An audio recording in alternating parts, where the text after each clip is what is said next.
wabarakatuh dan selamat pagi pendengar. Kembali lagi saya Fitriani Rahman yang menemani kali ini di Dialog Lintas Makassar Pagi untuk edisi hari ini Selasa di 8 Februari 2022. Dan di kesempatan kali ini kita akan mengangkat topik tentang siaga 1 puncak Omikron. Ini sebuah hal yang saat ini menjadi perbincangan atau trending topik di berbagai kalangan, tentunya sehubungan dengan adanya varian baru dari COVID-19 yang disebut dengan Omikron, dan ini sudah ada di kota Makassar juga. Dan untuk itu kita nanti akan berkomunikasi dengan narasumber kami yang sebentar akan bersama dengan Prof. Ridwan Amiruddin, epidemiologi Unhas Makassar, dan juga akan bersama dengan Dr. Sandi Sonaya. Nah, tentunya pendengar, kita ingin lebih tahu dan lebih jauh memahami keberadaan varian baru dari COVID-19 ini, Omikron, yang rupanya penyebarannya lebih cepat dibanding varian Delta seperti yang diinformasikan sebelumnya. Dan tentu pastinya kita sudah berada pada wilayah siaga 1, jangan sampai muncul di puncak Omikron nanti karena penyebarannya yang cukup cepat. Baik, kita berita pagi ini juga sudah menyinggung tentang keberadaan corona di Sulawesi Selatan yang dinilai sudah masuk ke gelombang ketiga dengan angka terkonfirmasi positif 100 kasus per hari, dan kasus terkonfirmasi harian di Provinsi Sulawesi Selatan mencapai angka 100, dan pelaksana tugas gubernur juga Bapak Andi Sudirman Sulaiman juga sudah menyampaikan bahwa terkait dengan kenaikan kasus ini diarahkan agar tetap mematuhi protokol kesehatan. Dipastikan juga kesiapan fasilitas isolasi terintegrasi bisa mempercepat juga dilakukannya vaksinasi, dan Pemprov juga akan menurunkan tenaga kesehatan dengan melakukan PCR terlebih dahulu. Jadi kenaikan kasus yang cukup tinggi ini ditengarai atau disebabkan oleh import case atau kasus dari luar negeri. Baik, informasi ini juga di pagi hari tadi juga Dr. Arman Bausat, pelaksana tugas Kepala Dinas Kesehatan Sulawesi Selatan, juga sudah menyebutkan bahwa angka 100 kasus terkonfirmasi positif ini varian Omikron dipastikan masuk karena menyebar di seluruh kabupaten kota yang ada di Sulawesi Selatan. Baik, saat ini kami sudah terhubung dengan Prof. Ridwan Amiruddin, epidemiologi Unhas Makassar. Assalamualaikum, Prof. Ya, Waalaikumsalam. Ya, Prof, ini sudah ada informasi yang kami dapatkan bahwa angka terkonfirmasi positif sudah mencapai 100 kasus per hari untuk Sulawesi Selatan dengan tersebar di berbagai daerah yang ada di Sulawesi Selatan, dan ini menjadi satu hal yang perlu kita waspadai jangan sampai ke puncak adanya penyebaran Omikron yang katanya bahwa Omikron ini lebih cepat penyebarannya dibanding varian lainnya dari COVID-19. Seperti apa itu, Prof? Silakan. Oke, baik.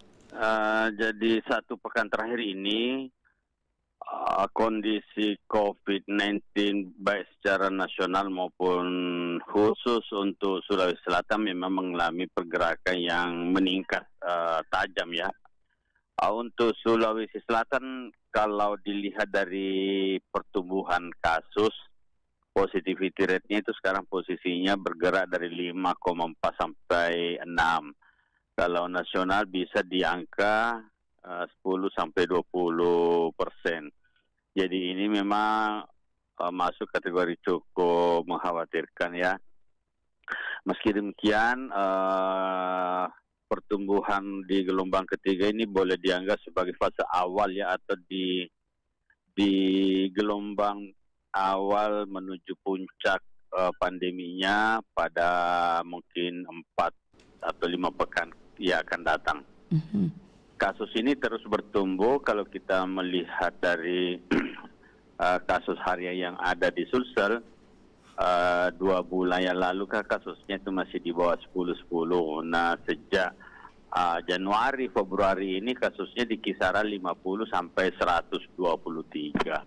Ya. Untuk kemarin itu kasusnya saja misalnya bergerak dari 109 ke 81 dan kemungkinan hari ini akan naik lagi. Pertumbuhan kasus ini bersifat eksponensial karena itu dipengaruhi oleh daya tular dari varian-varian baru, baik Omikron maupun mungkin masih campuran dengan adanya juga varian Delta ya. Delta, ya. Situasinya untuk sebaran di Sulawesi Selatan, kita lihat dulu untuk Sulsel sekarang ini sebagian zonanya masih zona kuning ya. Kemudian ada yang hijau, ada 7 kabupaten kota masuk zona hijau, level 2 17, dan yang masuk zona oranye belum ada.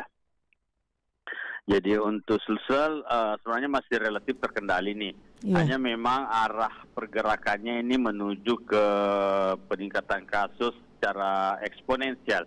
Artinya menurut deret ukur ya. Ya. Kemudian saya kira itu untuk sementara, Mbak. Ya, kira-kira bagaimana untuk bisa mengantisipasi agar tidak terjadi penyebaran yang mengkhawatirkan seperti disampaikan tadi, Prof, bahwa ini akan sampai kepada puncaknya dan penyebarannya akan semakin lebih tinggi, begitu, Prof? Ya, langkah-langkah yang harus diambil sesuai dengan level PPKM-nya. Kalau misalnya PPKM level 1 itu paling tidak pembukaan tempat-tempat publik sekolah itu kan kurang lebih 70%. Kalau dia sudah level 2 itu ke 50%. Itu yang harus dilaksanakan secara disiplin di lapangan ya, termasuk peningkatan protokol kesehatan, penggunaan masker yang sekarang cenderung menurun di angka 60-70%.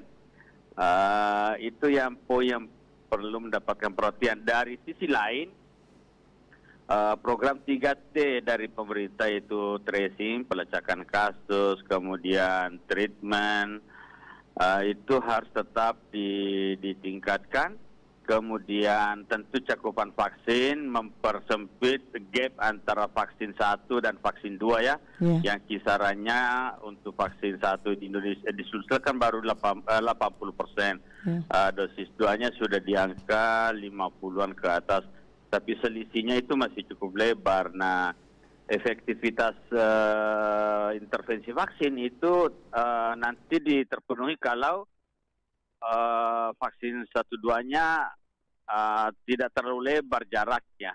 Kemudian tentu sudah banyak yang harus mendapatkan juga vaksin booster atau ulangan ya. Nah, ini harus digenjot. Ini langkah-langkah yang harus segera dilakukan oleh pemerintah. Bagaimana mengakselerasi vaksinasi, bagaimana meningkatkan protokol kesehatan, disiplin, bahwa sesungguhnya sekarang ini pandemi mengarah kepada peningkatan kasus menuju puncak, begitu Mbak. Iya, ini juga cukup mengerikan tentunya ya ketika bahasa puncak itu ya Prof ya.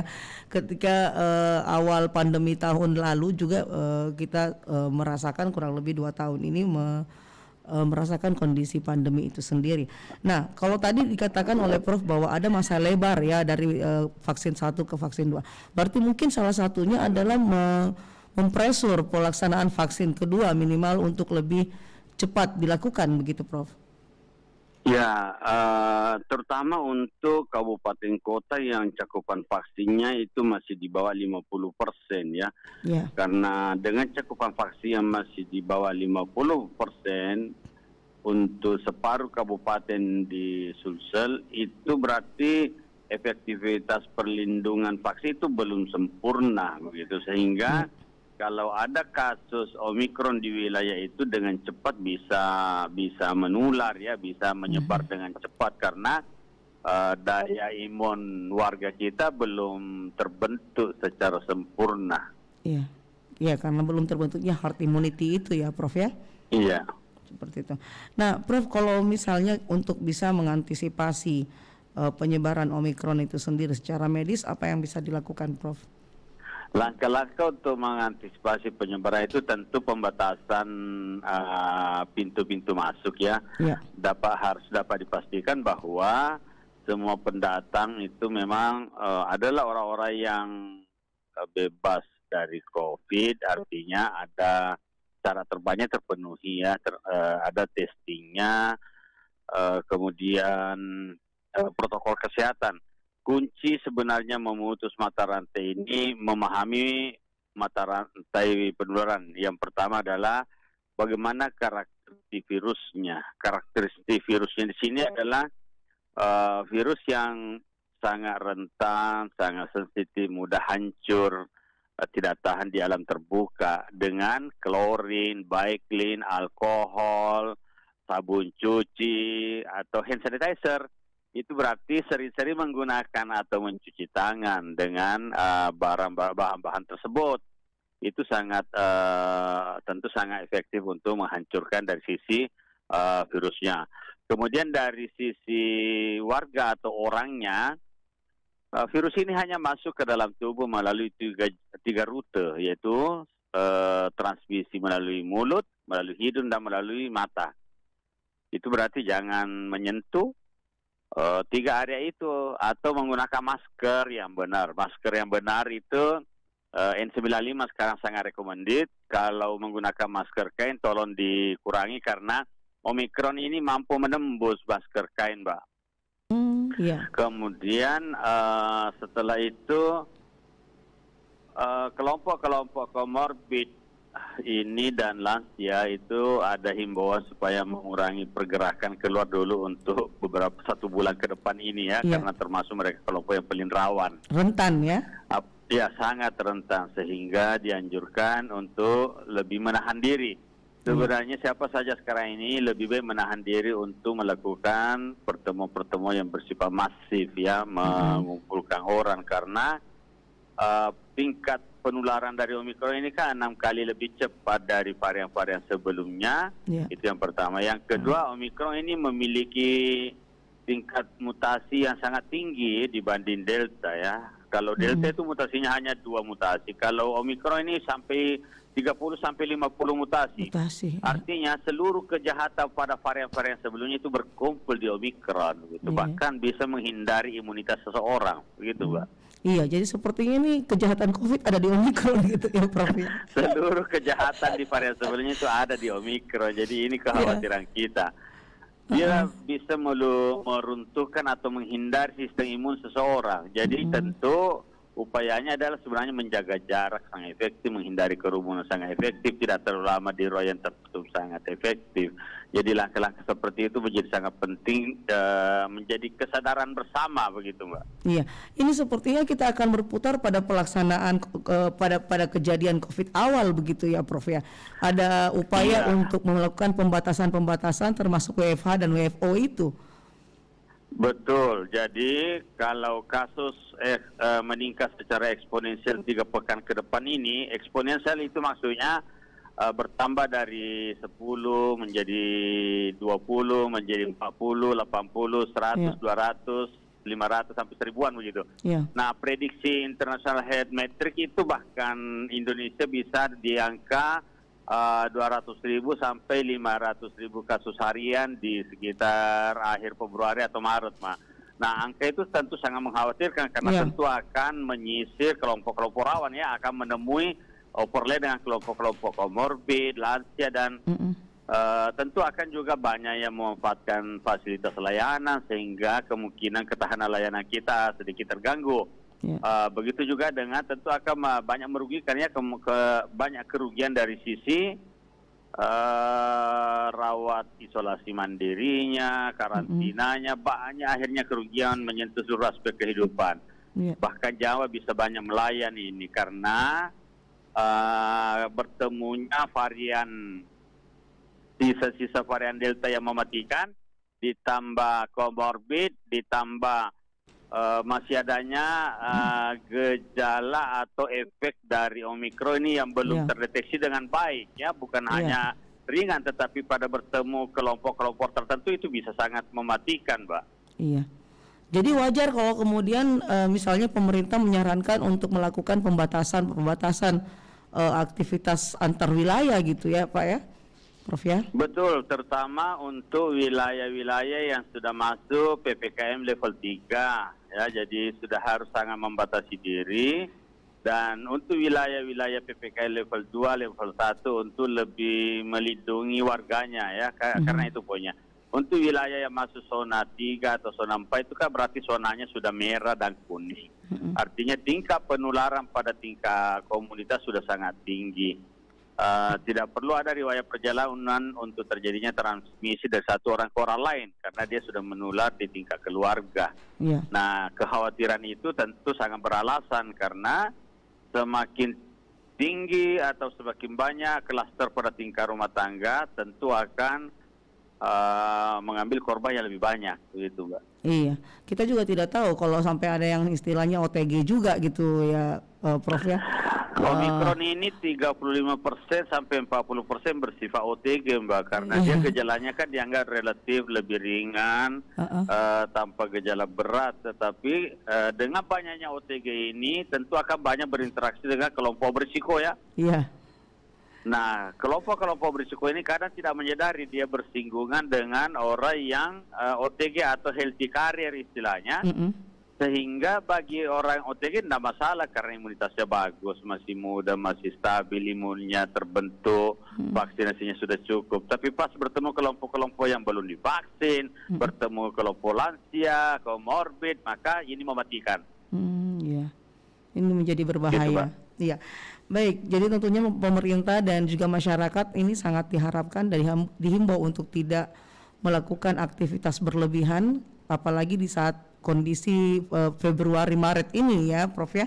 Ini mengerikan pastinya. Kita ikuti edaran gubernur yang terakhir itu kan meminta supaya seluruh warga untuk membatasi aktivitas yang mengundang adanya kerumunan. Itu harus dipatuhi, kemudian disiplin pada protokol kesehatan. Itu sudah Pak Gub sudah keluarkan edaran itu, jadi itu mestinya yang dimasifkan Mbak. Baik, ini juga untuk anak sekolah sebaiknya barangkali tatap muka juga sudah mulai dikurangi dulu. Untuk anak sekolah karena levelnya sekarang kita masih PPKM level 2, maka penggunaan kapasitasnya itu kan bisa sampai 50 sampai 75%. Jadi kalau mestinya ada peninjauan ulang, jangan full kelas karena ini sangat berdampak terhadap tingkat penularan yang tinggi. Jadi mesti ada pengaturan dan ada sekolah yang sudah memberikan respon Mbak. Jadi tidak ada upacara hari Senin lagi, kemudian bergantian hanya beberapa jam saja di sekolah. Itu mesti ditinjau ulang kembali supaya tidak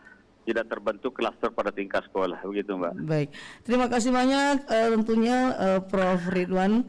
Luar biasa tentu ya, pengetahuan kita jadi semakin bertambah dan ini bisa menjadi langkah antisipasi bagi masyarakat kita yang mendengarkan tentunya untuk bisa menjaga diri kita semua ya, masing-masing. Baik, terima kasih Prof. Assalamualaikum. Terima kasih Mbak. Iya, luar biasa tentu pendengar, kita sudah bersama dengan Prof Ridwan Amiruddin, epidemiologi Unhas Makassar, dan begitu panjang lebar sudah dijelaskan kepada kita tentang bagaimana kondisi yang bisa saja kita hadapi di kondisi Omikron nantinya, di puncak Omikron yang kemungkinan ada berada di Februari ini sampai Maret nanti. Dan tentunya pendengar, kita berharap semua bisa menjaga diri dan menahan diri untuk tidak beraktivitas berlebihan.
94,4 FM. Pro 1 RRI Makassar.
Palintas, Makassar Palintas, Makassar Palintas, Makassar Palintas. Baik, masih di dialog Lintas Makassar pagi untuk hari ini Selasa 8 Februari 2022 dan masih saya Fitriani Rahman yang menemani.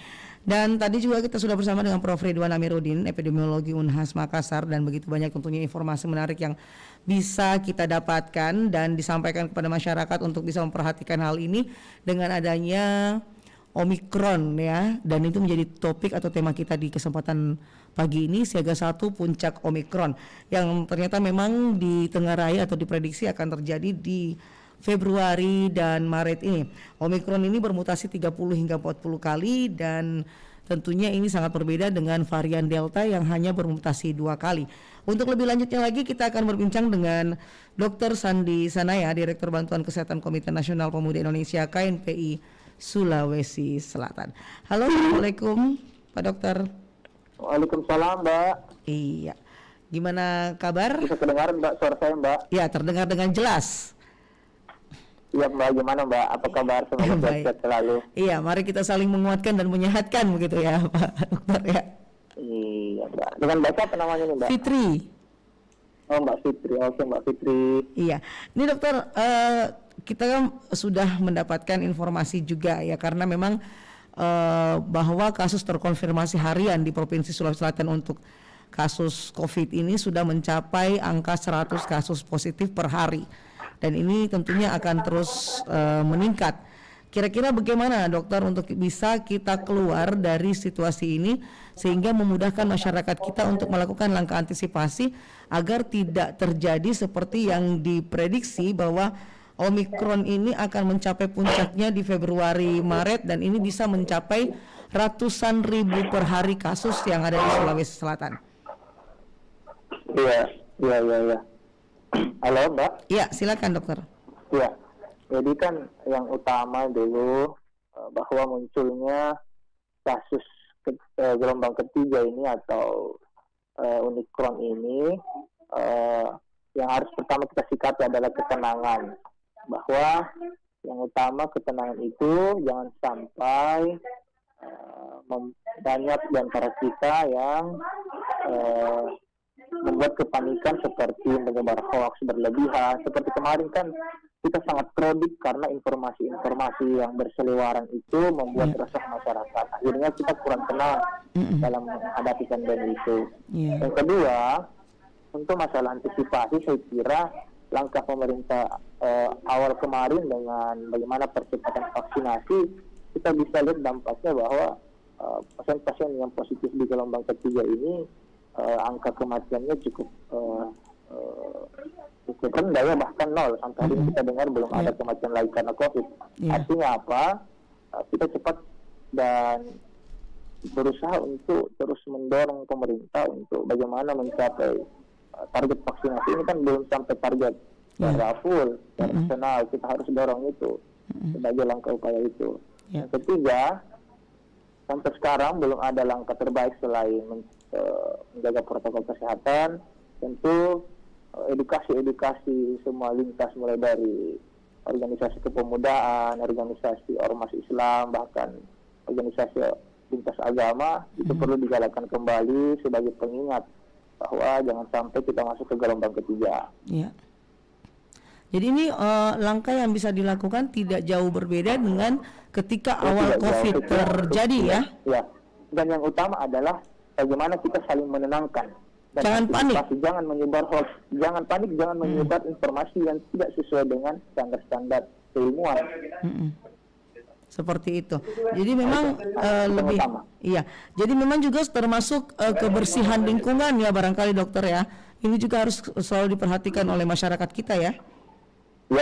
Iya, itu sebenarnya yang berikutnya. Tapi yang utama kan tetap pakai masker yang utama ya kan. Mencuci tangan ketika dari tempat umum, itu yang utama itu. Iya. Harus terus dipromosikan dan aplikasikan di masyarakat kita.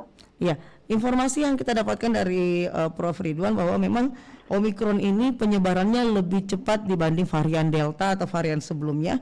Bahkan ini bermutasi 30 hingga 40 kali, Dok. Jadi apakah kemudian masyarakat kita ini memang sebaiknya untuk melakukan pembatasan pergerakan ke ruang-ruang umum? Ya, secara non formal kan memang sebaiknya masyarakat sadar dengan diri sendiri harus menjalankan itu, tetapi harus tentu didukung dengan regulasi formal, misalnya pengeluaran kebijakan. Tapi tentu itu harus dilihat secara utuh, apakah kebijakannya secara totalkah atau parsial dulu, karena kan beberapa faktor juga harus dilihat, mulai dari sektor ekonomi, sosial masyarakat, yang sampai kebijakan-kebijakan dimunculkan itu bisa menyebabkan kredit lebih besar lagi. Kemarin kan seperti pembelajaran untuk kita. Iya, ketika awal pandemi ya, Dok ya, banyak PHK begitu, perekonomian kemudian anjlok. Masyarakat akhirnya harus memilih apakah mati karena COVID atau mati karena kelaparan. Nah, itu di situ kebijakan di situ harus mampu leadership daerah harus memilih. Oke, baik Dok, ada penelpon kita terima dulu. Ya. Halo, assalamualaikum. Ya, halo, waalaikumsalam warahmatullahi wabarakatuh. Halo. Iya, dengan siapa di mana Pak? Dengan Kak Harudin Beta di Kabupaten Jeneponto. Iya, silakan Pak Harudin. Assalamualaikum Pak Dokter. Waalaikumsalam Pak Kadir. Pak Kahar ya. Pak Kahar. Iya Pak. Diterima saja akal sehat, Dok. Ya. Jika pandemi COVID-19 di Indonesia mengalami peningkatan mutasi. Karena sudah 2 tahun penularan aktif. Sudah pada level kronis. Adapun level antisipasi hanya dengan akal sehat. Demikian, selamat pagi. Oh iya, makasih Pak Kahar. Ini Pak Kahar hanya memberikan pernyataan gitu. Maksud dari Pak Kahar ini mungkin adalah bagaimana kita menyikapi ancaman gelombang ketiga ini dengan ketenangan. Bahwa mari kita berbondong-bondong untuk lebih rasional menghadapi pandemi ini dengan menjaga protokol yang ada dan tentu mensupport pemerintah untuk bagaimana mencapai vaksinasi target kita, supaya gejala-gejala yang timbul kalau memang ada yang positif itu bisa minimal kita menekan angka kematian. Jadi maksudnya mungkin Dok ini bahwa kita sudah semuanya berpengalaman di 2 gelombang gitu, Dok. Jadi lebih bisa menyiapkan diri memasuki gelombang ketiga ini. Iya. Ini kan kalau kita lihat beberapa kasus yang positif kan alhamdulillah gejala-gejalanya cukup ringan. Artinya ada korelasi yang kuat lah antara target vaksinasi yang ada dengan kondisi klinis pasien yang positif sekarang. Beda waktu gelombang kedua kemarin yang betul-betul per hari itu angka mortalitasnya besar sekali. Itu kan perlu dijadikan acuan bahwa memang efek dari vaksinasi itu perlu kita akui punya dampak yang besar. Iya, baik Dok. Jadi pada dasarnya tadi pembatasan kegiatan dan yang penting adalah jangan panik begitu Dokter ya. Ada percepatan vaksinasi yang kita harapkan dan penerapan protokol kesehatan yang lebih ketat begitu Dok. Ya, yang keempat promosi harus terus dijalankan. Promosi semua, Dok ya. Mari kita, terutama di Sulawesi Selatan, ini kan banyak aktor-aktor konten kreator, ayo kita kolaborasi, bangun bersama, edukatif yang baik. Kalau misalnya memang ada lagi informasi yang berseliweran yang memacu keributan atau kekacauan di tengah masyarakat, ayo leader harus cepat tengahi itu, berikan penjelasan. Jangan membela diri, berikan penjelasan pada masyarakat bahwa ini begini. Nah, itu bagaimana cara menenangkan kondisi sosial konflik yang ada, Pak. Nah, itu yang kedua. Baik Dok, mungkin ada yang harus disiapkan, pemerintah kita harus siapkan bagaimana mengantisipasi kalau ada sosial konflik, misalnya kayak kemarin misalnya perhatian orang yang merasa dikosipkan atau apalah itu harus turun cepat memberikan penjelasan. Karena ini akan merubah. Bayangkan kemarin itu kasusnya dari Makassar loh, itu merubah sampai ke Pulau Jawa di Surabaya, sampai bahkan merubah sampai di provinsi-provinsi lain, gitu kan. Kasus di mana pemakaman di Jawa itu kan kasusnya mulai di situ. Iya. Iya. Ada banyak konflik kejadian kemarin gitu. Harus cepat diantisipasi itu. Pemerintah harus buat cepat regulasinya gitu. Solvingnya. Iya, harus cepat dibuatkan. Ada kronis, ayo cepat berikan penjelasan pada masyarakat. Oh, bahwa begini, tidak begini, supaya masyarakat tenang. Apa langkah pemerintah, berikan penjelasan. Baik. Saya kira itu yang perlu jadi catatan untuk saya selama 2 tahun kita mengikuti ini pandemi.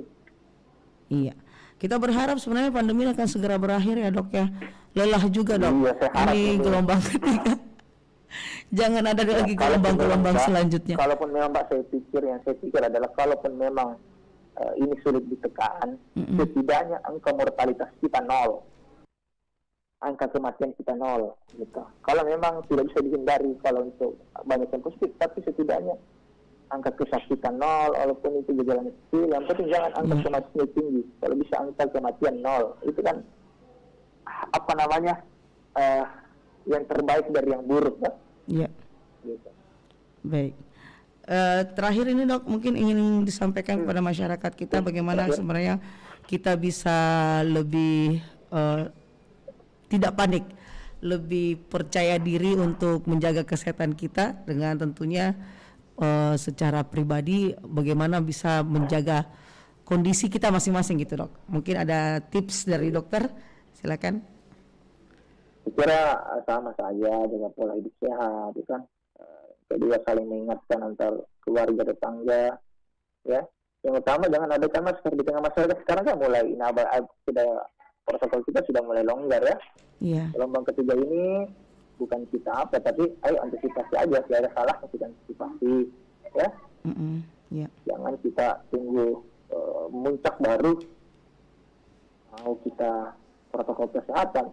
Kalau kita positif tapi gejala ringan, ya alhamdulillah. Kalau berat, yang menjadi soal kita.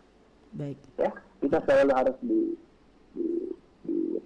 ditanamkan kepada publik kita itu. Iya. Baik, terima kasih dokter atas waktunya. Ya. Tentunya sudah sharing dengan kita di sini ya. Semoga juga semua sehat dan kita akan baik-baik saja. Amin. Assalamualaikum. Waalaikumsalam.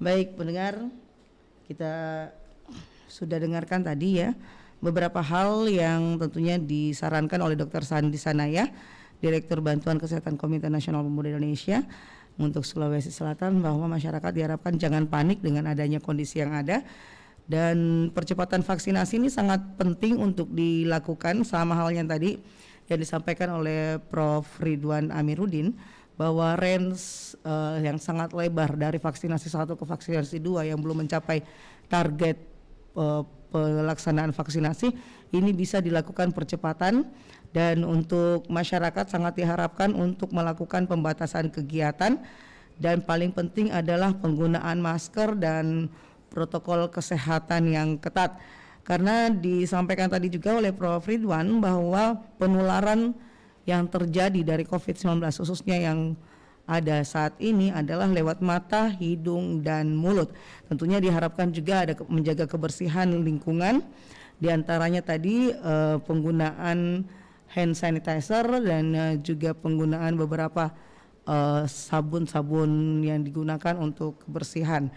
Dan paling penting lagi ada beberapa hal juga, salah satunya diingatkan bahwa mutasi Omikron ini bermutasi sangat cepat, 30 hingga 40 kali, dan ini jauh sekali dari varian Delta. Tadi juga Dr. Sandi sangat berharap di kondisi yang terburuk sekalipun ketika tidak bisa dilakukan penekanan, tetapi setidaknya bisa ada yang namanya kematian zero. Baik, terima kasih untuk kebersamaan kita di kesempatan pagi hari ini di dialog kita, dan semoga juga apa yang disampaikan Prof. Ridwan Amiruddin, terima kasih untuk epidemiologi Unhas kita, dan juga Dr. Sandi Sanaya, ini bisa memberikan kekuatan buat kita semuanya untuk saling menyehatkan. Dan yang paling penting adalah jangan panik dan tetap mengedepankan protokol kesehatan. Saya Fitriani Rahman, wassalamualaikum warahmatullahi wabarakatuh.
Tersenyum tersipu